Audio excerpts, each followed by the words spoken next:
Okay, so you know that feeling, right, when you're like really into something and just want to get right to the good stuff. You know Yeah. what I mean? Like no messing around, just straight to the heart of the matter. Absolutely. Well, that's exactly what we're doing today because we're going deep on something that I mean, let's be honest, has been a bit of a hot topic for a while now. The whole idea that the 1969 moon landing was faked. Yeah, it's one of those topics that never seems to really go away, does it? It really doesn't. And we've got this really interesting collection of sources today, digging into not just like what happened with Apollo 11, but like the whole conspiracy theory scene around it. And most importantly, I think why some people, even with all the evidence, still hold on to those beliefs. It's fascinating, right? What makes those theories stick even when there's so much seemingly pointing in the other direction? Totally. So, our goal today is pretty straightforward. We're going to break down the main arguments made by moon landing hoax believers and then really try to understand why these beliefs are so resilient, even when there's this mountain of scientific and historical proof saying otherwise. Sounds like a plan. So, let's start at the beginning. How did this whole moon landing hoax thing even get started? Well, the current version of the moon hoax theory can be traced back to this guy, Bill Kaysing. Oh, yeah, I've heard that name before. Right. In 1976, he self-published this book called We Never Went to the Moon, America's $30 billion Swindle. Now, Kaysing was a former U.S. Navy officer, and he'd also worked as a technical writer. He even had some connection to the Apollo program through his work at Rocketdyne, which, built engines for the rockets. So he was sort of in the loop, but not really in the thick of things? Yeah, exactly. Yeah. He had this tangential connection, but he wasn't a scientist or engineer directly working on the moon landing itself. Got it. And despite not having any formal training in rocket science or physics, Kaysing became convinced that there was just no way the U.S. could have landed on the moon by the end of the 1960s like Kennedy had challenged them to do. Right. That was a pretty ambitious goal. Huge goal. So his book basically became the spark that ignited all these theories. Based on some blurry photos and a lot of speculation, he put forward this idea that NASA knew they couldn't pull it off, so they faked the whole thing. They just sent the astronauts into orbit and filmed a fake moon landing in a studio somewhere. That's exactly what he claimed. He even said this big cover-up has been going on ever since. It's a pretty big claim, especially considering he didn't really have solid proof to back it up. Yeah, a lot of people would probably call that reaching a bit. For sure. Okay, so that's how it all started. But what are some of the specific arguments that conspiracy theorists use? I remember hearing about issues with the photos taken on the moon. What were those all about? The photos are a big one. One argument focuses on the crosshairs you see in some of the images.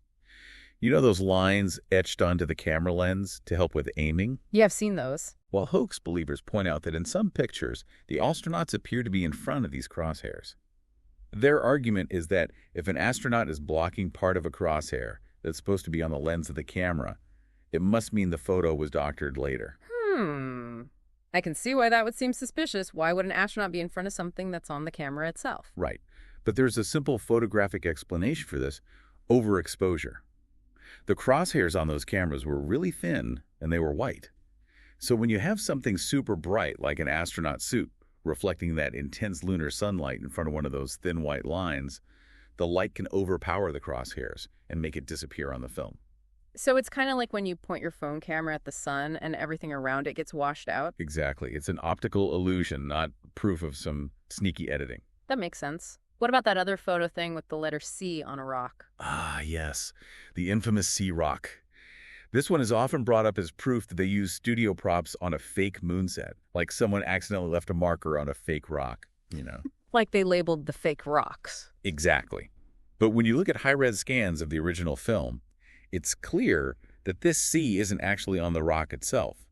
It's most likely a printing error, a little blemish on the negative, or a stray fiber that got stuck on the photo during development. So just a flaw in the way the photo was processed. Exactly. Nothing to do with the fake moon landing. Makes sense. What about the whole thing with the stars, or rather the lack of stars in the photos from the moon? Right. That one always gets people. Conspiracy theorists love to point out that in all those moon photos, the sky is just pitch black, no stars at all. They argue that this is impossible because without Earth's atmosphere, there should be tons of stars visible. Right. Yeah, when I look up at the night sky here, I see a ton of stars. Right. So wouldn't it be even more stars on the moon? Yeah. Well, here's the thing. It all comes down to how the cameras were set up and the really unique lighting conditions on the moon. Remember, the lunar surface and the astronauts are bathed in incredibly bright, direct sunlight. It's kind of like being in a desert at high noon. Super bright. Yeah. So to capture those brightly lit objects clearly, without them getting all washed out, the Apollo cameras had to be set for daylight exposure. That means fast shutter speeds and small apertures. These settings are perfect for capturing things that are really bright, but not so great for capturing faint objects like distant stars. So it's kind of like how you can't see stars in daytime photos here on Earth because the sunlight's too strong. Exactly. The cameras were focused on getting those crisp shots of the moon, and the astronauts and those little pinpricks of starlight in the background just couldn't compete with that level of brightness. So the stars were there, they just weren't being captured by the cameras. Right. And it's important to mention that the astronauts themselves did report seeing stars with their own eyes when they were in shadow or when they were orbiting the moon and away from that super bright sunlight on the surface. Interesting. Okay, moving on. Let's talk about the weird lighting and shadows that people point to. Yes. The shadow conspiracy. This one is a bit trickier to explain, but bear with me. I'm all ears. Okay, so hoax proponents claim that the shadows in the moon photos don't look right. They say that some shadows appear to be cast at different angles, which they claim suggests there must have been multiple light sources like studio lights. So their logic is that if the sun was the only light source, all the shadows should be perfectly parallel. Exactly. So, but they're forgetting that the moon isn't perfectly flat. You got craters, hills, all these bumps and dips on the surface. right, it's not just a smooth surface. Nope.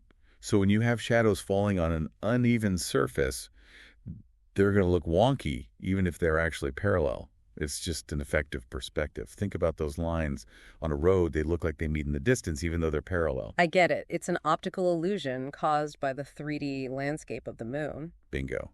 And there's also that other shadow argument where some objects in shadow seem to be lit up as if they were using fill lights in a studio. But again, there's a natural explanation for that. Okay, spill it. The moon's surface is actually very reflective, and those astronaut suits were bright white, so the sunlight was bouncing off everything, creating a natural fill light effect that illuminated those shadowy areas. It's not studio trickery, it's just reflected sunlight doing its thing. Interesting. Okay, now let's tackle the granddaddy of all moon landing hoax claims, that American flag waving in the breeze. Oh boy, yeah, that one's a classic. You see that flag seemingly rippling in the photos and videos, and you think, wait a minute, there's no out on the moon. How can flag wave if there's no wind? Right. It seems like a pretty open and shut case for a fake setup. It does, right. But like everything else with this conspiracy, there's more to the story. You see, NASA knew there was no wind on the moon, so they designed a special flag assembly for the mission. This assembly had a telescoping pole across the top to hold the flag out horizontally, so it would be visible in the vacuum of space. So it was meant to look like it was waving even though it couldn't actually wave. Exactly. But during the actual flag planting, the astronauts had some trouble getting that telescoping pole fully extended. This meant the flag ended up kind of bunched up and wrinkled. And guess what? Those wrinkles gave the illusion of waving in the photos. So it's just wrinkles, not wind. Yep. And when the astronauts were planting the flag, they had to move it around to get it into the lunar soil right. That movement would have caused the flag to flutter a bit, but with no air resistance to slow it down, that fluttering motion would have been more pronounced and longer lasting. And then when they let go, it just froze in that rippling position. Exactly. Case closed on the waving flag. I love it. It's like a detective story. Okay, moving on. Let's talk about something that always seemed kind of scary to me. The radiation belts around Earth. How did the Apollo astronauts survive going through those? Yeah, the Van Allen radiation belts are definitely something you don't want to hang out in for too long. They're these zones of high-energy charged particles that can be really dangerous. Deadly, right? In high doses, for sure. And that's exactly what hoax believers point to. They say there's no way the astronauts could have survived passing through that much radiation on their way to the moon. I can see how that would be a concern. So how did they do it? Well, NASA knew about the radiation belts, so they carefully planned the Apollo missions to minimize the time spent in the most intense areas. The spacecraft basically just zipped through the thinner parts of the belts pretty quickly, spending only about an hour in the highest radiation zones. An hour? That doesn't seem like that much time considering the whole trip to the moon and back. It's really not. And while the astronauts did receive some radiation during that time, the total dose was way below lethal levels. It was actually about the same amount you'd get from a bunch of medical x-rays. Okay, so not great, but not deadly either. Right. And to be extra safe, the Apollo spacecraft were also fitted with aluminum shielding to block out as much radiation as possible. So like an extra layer of protection. Exactly. I like to think of it like firewalking. If you walk across hot coals really fast, you'll feel the heat, but you won't get badly burned. Because you're not exposed for long enough to get burned. Right. Same idea with the radiation belts. A quick pass-through and you're good. Great analogy. Okay, I think we've covered most of the big visual stuff and the radiation issue, but there are always a few other arguments that moon hoax foes like to bring up, right? Oh, there are always a few more up their sleeves. One common one is why there isn't a giant crater under the lunar module where it landed. Shouldn't the engine have blasted a big hole in the ground? Yeah, that makes sense. Well, it turns out the moon's surface is made of this really compact soil called regolith. And the engine thrust was throttled way down during those last few moments of landing to ensure a nice, soft touchdown. So while the engine did kick up a bunch of dust, it wasn't powerful enough or on for long enough to carve out a huge crater. It was more a gentle landing than a crash landing? Exactly. Then there's the question about the astronauts' footprints. How could they leave such clear footprints in the lunar dust if there's no moisture to hold the impressions? That's a good point. It is. But the moon dust is special. It's super fine and powdery, and because there's no air, it behaves differently than dust on Earth. The tiny particles stick together due to something called electrostatic forces, so it can actually hold its shape really well, even without any moisture. So it's like the dust itself is kind of sticky. Kind of. And lastly, there's that age-old question. If we really landed on the moon back in '69 and a few more times after that, why haven't we been back since? That's a big one. It is, and it's a question that really reflects changing priorities more than anything else. After the space race kind of died down and the U.S. had basically won, the funding for NASA started to dry up. People were more interested in things happening here on Earth, and the political will to keep pouring money into space exploration just wasn't there anymore. It was a different time back then. Absolutely. But guess what? We are actually planning to go back to the moon with the Artemis program. That's pretty exciting. It is. Yeah. And it should put to rest any lingering doubts about whether we can actually get there. I'm looking forward to it. Okay, we've covered a lot of ground here, debunking some pretty persistent myths, but there's one more moon landing conspiracy that I think we need to address. The Stanley Kubrick theory. Oh, yes. The Hollywood connection. Exactly. So how did this whole idea that Stanley Kubrick, the famous director, was involved in faking the moon landing even get started? Kind of a wild story, right? Yeah. A lot of it has to do with Kubrick's masterpiece, 2001, A Space Odyssey, which came out in 1968. That movie was so ahead of its time. The visual effects were mind-blowing. Totally groundbreaking. Yeah. And that's where the conspiracy comes in. The argument is that if anyone could have convincingly faked a moon landing back then, it would have been the guy who directed 2001. Because he was such a visionary filmmaker. It's exactly. Hoax proponents claim that NASA, desperate to win the space race, secretly hired Kubrick to film a fake moon landing in a studio. The idea is that the Apollo missions did launch, but only went into Earth orbit, and what we saw on TV was all Kubrick's handiwork. So a big, elaborate Hollywood production. That's the theory. And it gets even weirder. Some people claim that Kubrick left clues about his involvement in his later films, like The Shining. They point to things like the kid wearing an Apollo 11 sweater or the mysterious room 237, which they say is a reference to the distance to the moon. 237,000 miles. Yep. And of course, there's that fake confession video that went viral a few years back where someone pretending to be Kubrick admits to faking the landing. Yeah. That was quickly debunked as a hoax itself. It was a good fake, though. That was very convincing, which just goes to show how easily misinformation can spread. Right. So we've got this mix of wild speculation about symbolism in movies and outright fakes being passed around as evidence. Why do you think this Kubrick theory is so sticky? I think it's because it's just so juicy. It's a lot more exciting to imagine this big Hollywood conspiracy than to think it was just some government bureaucrats faking data. Yeah. You know? Plus, the fact that 2001 looked so real lends a bit of credibility to the whole thing, even though the technology at the time was nowhere near advanced enough to pull off a fake moon landing that convincing. So even though it's a fun theory to think about, it doesn't really hold up when you start digging into the facts. What are some of the main things that debunk the Kubrick theory? Well, first of all, the timing is off. 2001 came out before the moon landing. If Kubrick had somehow figured out how to create those super realistic lunar scenes for NASA in '69, wouldn't you think those same visuals would have shown up in his movie that came out a year earlier? Yeah, you'd think so. Right. And the truth is that the way the moon's surface and the astronauts are depicted in 2001 is actually pretty different from the real Apollo footage. The special effects in the 60s were impressive, but they couldn't have perfectly replicated the lighting the way dust moves in a vacuum, the radio delays between Earth and the moon. To be honest, it was probably easier to just actually film on the moon than try to perfectly fake it in a studio. I guess that makes sense. So the supposed master illusionist couldn't even accurately depict the event he's accused of faking. What other evidence goes against Kubrick's involvement? Well, there's the fact that Kubrick himself never said anything about being involved, and neither has his family. Yeah.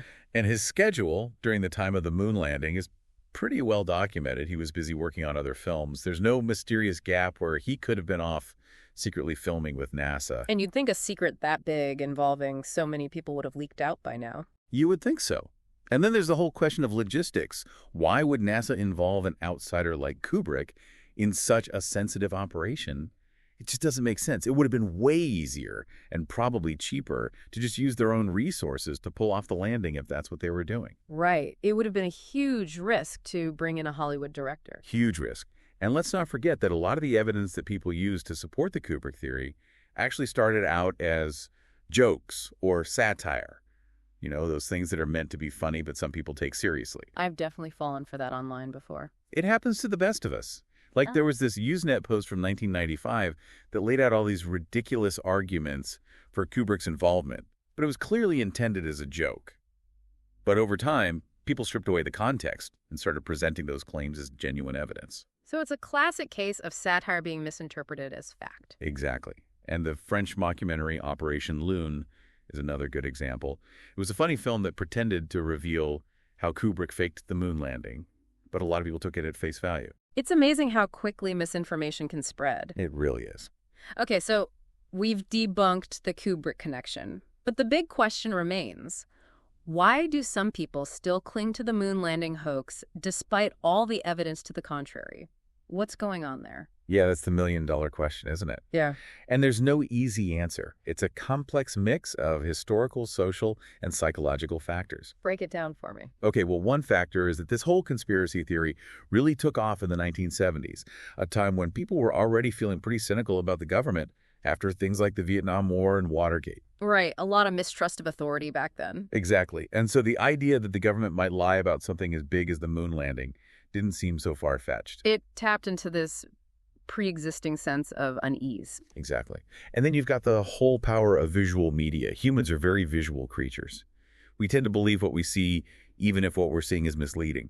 And the moon landing hoax theory is all about scrutinizing photos and videos for supposed flaws and inconsistencies. It gives people a sense of agency, like they're uncovering a secret truth just by looking closely at the images. It's like they're citizen detectives. Right. And this way of thinking really foreshadowed the rise of online conspiracy communities where people pore over images and videos looking for hidden clues and evidence of cover-ups. It's almost like a new form of media literacy, but in a very skewed way. That's a good way to put it.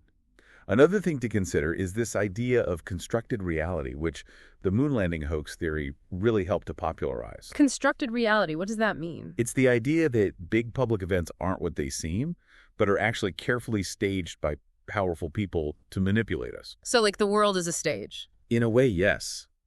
This kind of deep cynicism has become even more widespread today, with all sorts of conspiracy theories claiming that things like mass shootings or terrorist attacks are actually false flag operations orchestrated by the government.